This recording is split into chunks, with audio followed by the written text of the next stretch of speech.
Assalamualaikum warahmatullahi wabarakatuh.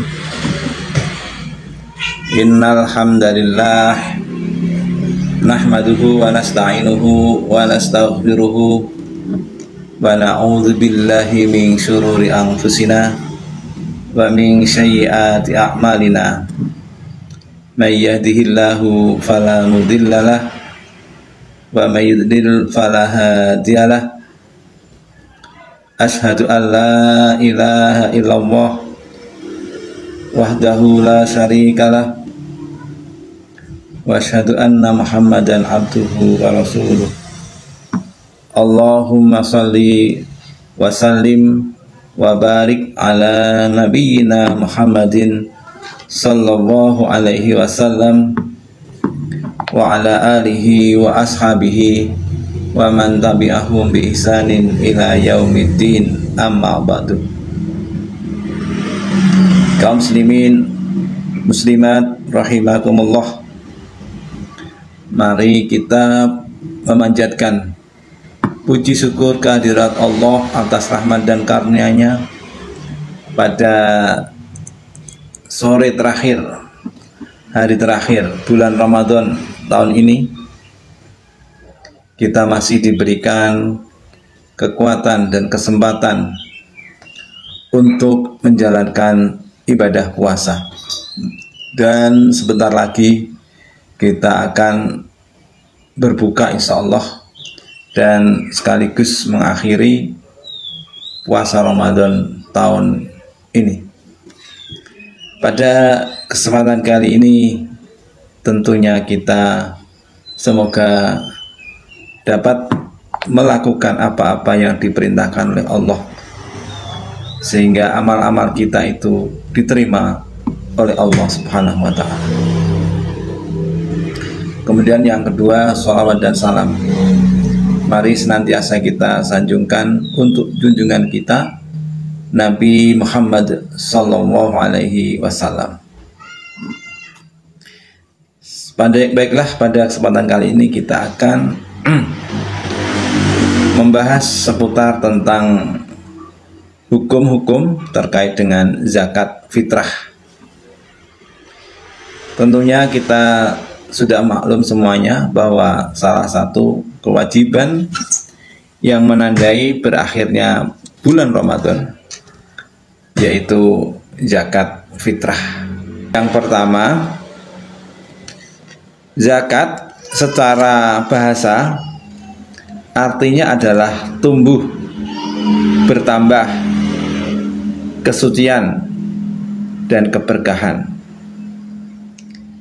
Jadi barang harta yang dizakati itu sebenarnya itu zakat yang harta yang tumbuh, yang bertambah, meskipun pada prakteknya itu berkurang, tetapi sebetulnya itu tumbuh, ya.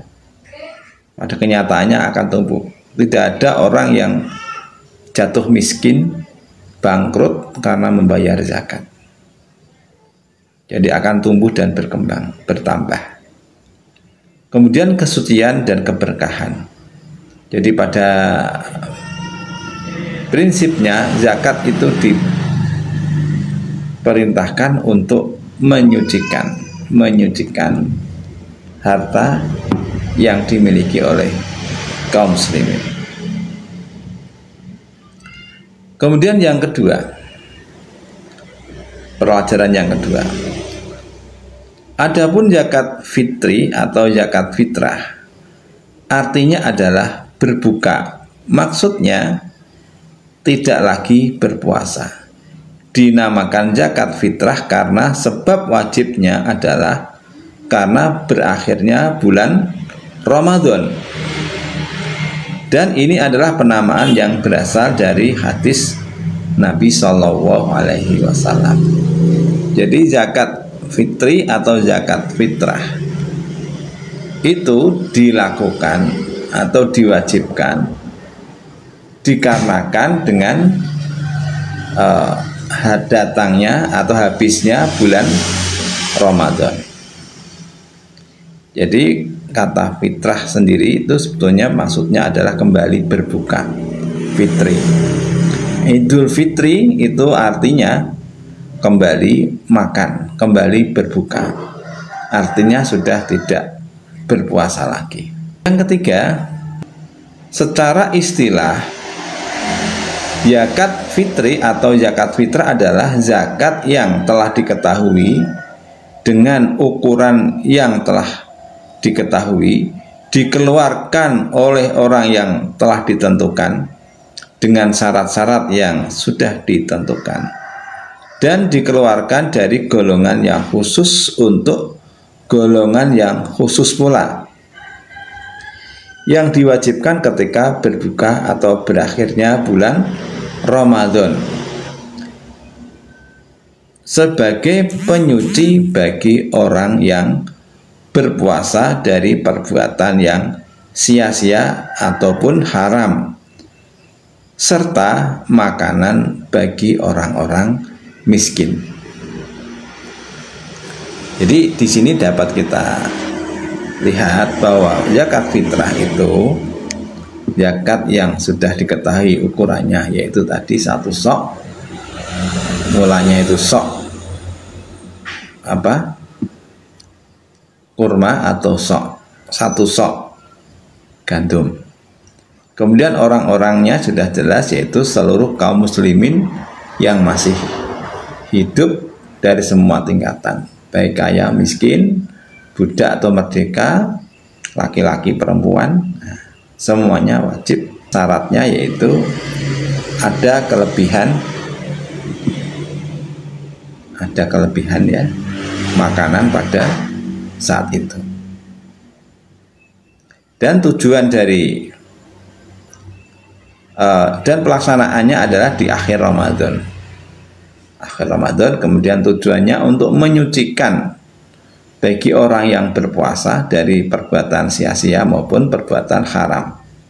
Karena bagaimanapun juga meskipun sudah berpuasa, mungkin ada di antara kaum muslimin yang terjerumus ya, dalam perbuatan yang sia-sia dan dosa atau yang haram.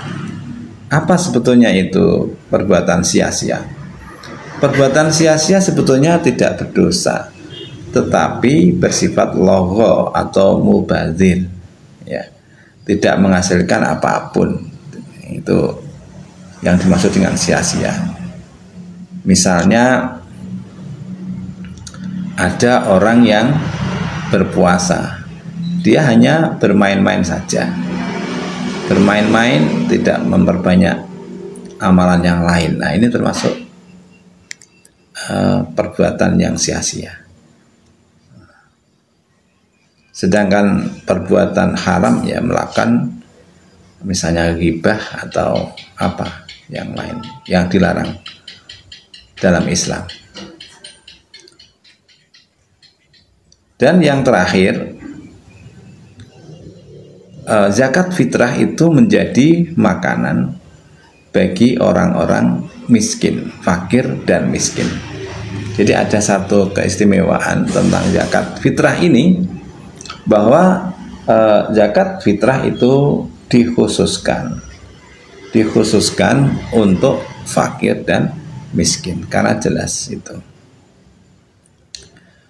Kemudian manfaat yang keempat yang dapat kita ambil dari hadis di atas, dan zakat fitri termasuk perintah dan ketetapan Rasulullah Shallallahu Alaihi Wasallam secara tegas di dalam as-sunnah.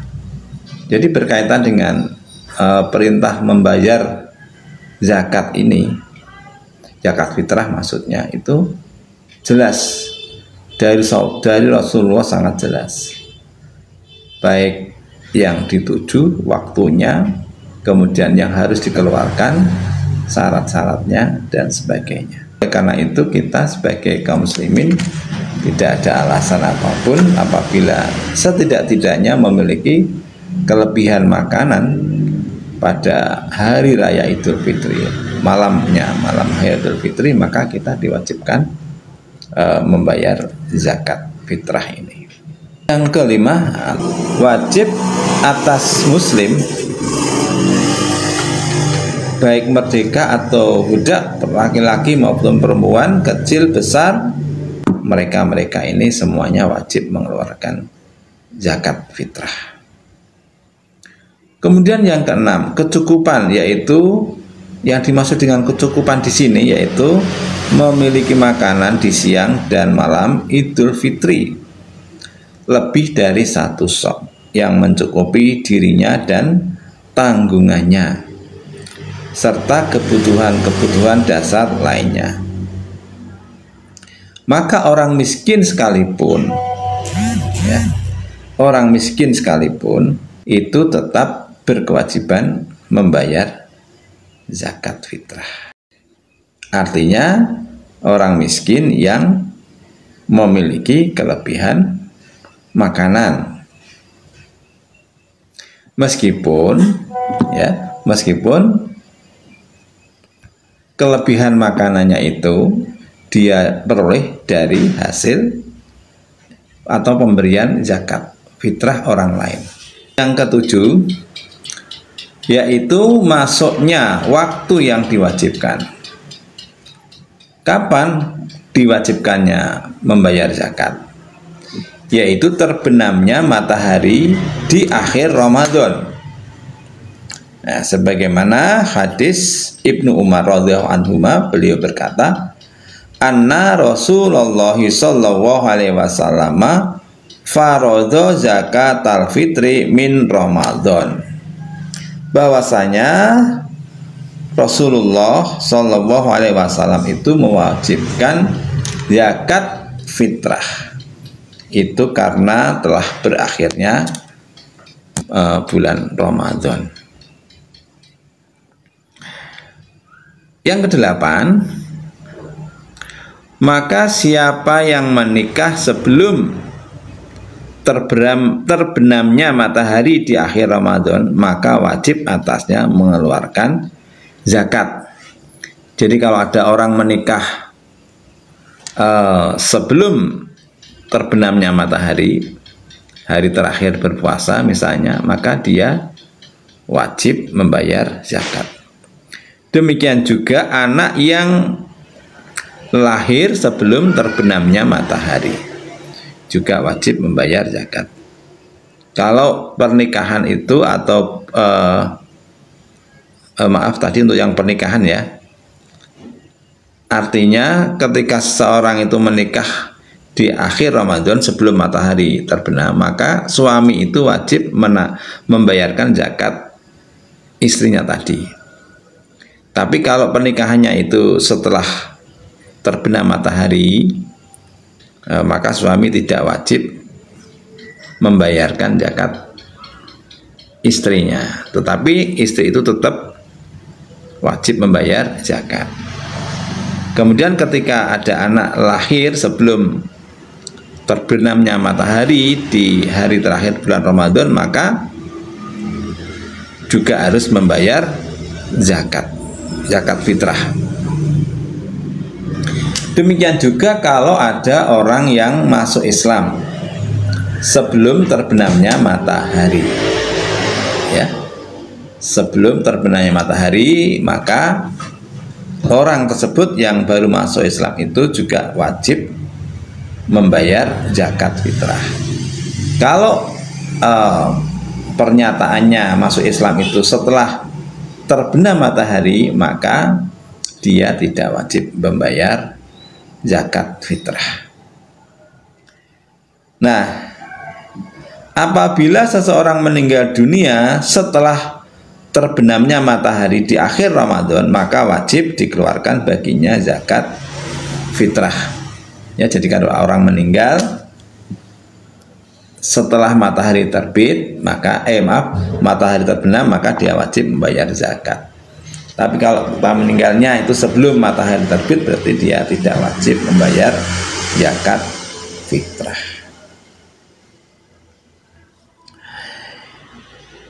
Nomor 9 yang dapat kita ambil manfaatnya dari hadis di atas adalah hikmah terbesar dari zakat fitri.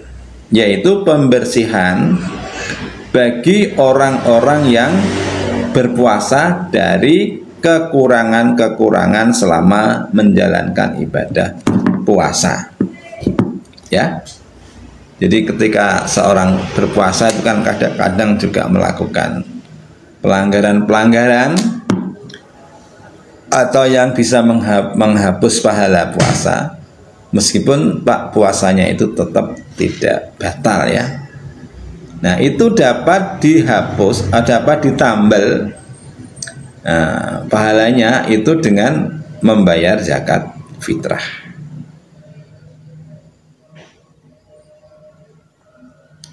Kemudian zakat fitrah itu menyenangkan serta mencukupi untuk orang-orang miskin, sehingga di hari raya Idul Fitri itu mereka bisa merasakan kebahagiaan. Sahabat yang mulia Ibnu Abbas radhiyallahu anhu berkata, Rasulullah Shallallahu Alaihi Wasallam mewajibkan zakat fitri sebagai pencuci bagi orang yang berpuasa dari perbuatan yang sia-sia ataupun juga dari yang haram, serta makanan bagi orang-orang miskin. Barang siapa mengeluarkannya sebelum sholat Idul Fitri, maka zakatnya adalah diterima. Dan barang siapa mengeluarkan setelah sholat Idul Fitri, maka itu adalah sedekah biasa.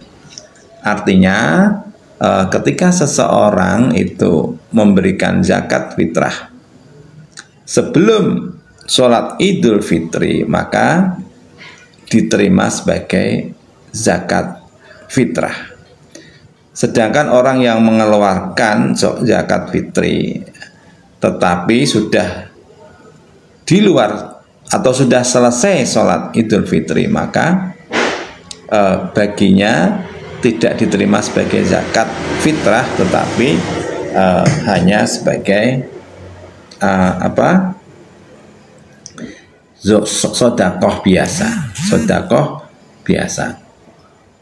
Dan perlu diketahui bahwa zakat fitrah meskipun hanya satu mud atau satu sok yang setara sekarang itu disetarakan dengan kurang lebih 3 kg, itu nilai pahalanya sangat besar dan sangat berbeda ketika hanya dinilai atau sebagai sedekah biasa. Berdasarkan waktu mengeluarkan zakat fitrah, ini dibagi menjadi beberapa. Yang pertama, waktu mulai diwajibkannya adalah terbenamnya matahari di akhir Ramadan sampai sebelum sholat Idul Fitri. Jadi waktu wajib, datang waktu wajib itu ketika matahari terbit, matahari terbenam di hari terakhir sampai dilakukannya sholat Idul Fitri. Sebelum sholat Idul Fitri itu wajib. Ibnu Umar berkata bahwasanya Rasulullah Shallallahu Alaihi Wasallam mewajibkan zakat fitri karena telah berakhirnya Ramadan. Jadi Ramadan itu diakhiri dengan terbenamnya matahari. Yang kedua yaitu waktu yang disunahkan. Waktu yang disunahkan adalah sebelum keluar menuju sholat Idul Fitri. Jadi waktu sebelum keluar Idul Fitri itu sudah dibayarkan zakatnya. Ibnu Umar berkata, dan Rasulullah Shallallahu Alaihi Wasallam memerintahkan untuk menunaikan zakat fitri sebelum keluarnya manusia menuju sholat Idul Fitri. Ya.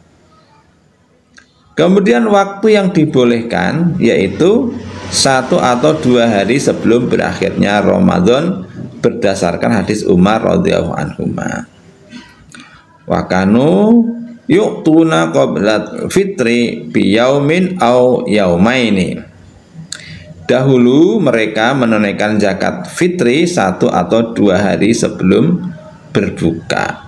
Kemudian yang keempat, waktu yang keempat yaitu waktu yang terlarang, yaitu menunda sampai selesai sholat Idul Fitri tanpa alasan yang darurat. Hukumnya haram dan tidak sah. Ini berdasarkan hadis dari Ibnu Abbas radhiyallahu anhuma yang berkata, barang siapa mengeluarkannya sebelum sholat Idul Fitri, maka itu adalah zakat yang diterima. Dan barang siapa mengeluarkan setelah sholat Idul Fitri, maka itu adalah sedekah biasa. Jadi maksudnya ditolak di sini, haram di sini itu ditolak sebagai zakat fitrah, tetapi tetap mendapatkan pahala. Ya, pahalanya adalah pahala sedekah biasa, sedekah dari sedekah yang biasanya. Hadis riwayat Abu Daud. Dan kemudian yang ke-11, maka zakat fitri adalah makanan pokok suatu negeri. Jadi zakat fitri itu berupa makanan pokok, karena di Arab dulu itu makanan pokoknya adalah kurma dan gandum. Nah, di Indonesia yang makanan pokoknya beras, maka ya beras. Ukurannya sama, yaitu 1 sok. Dan 1 sok adalah 4 mud. 1 sok itu 4 mud.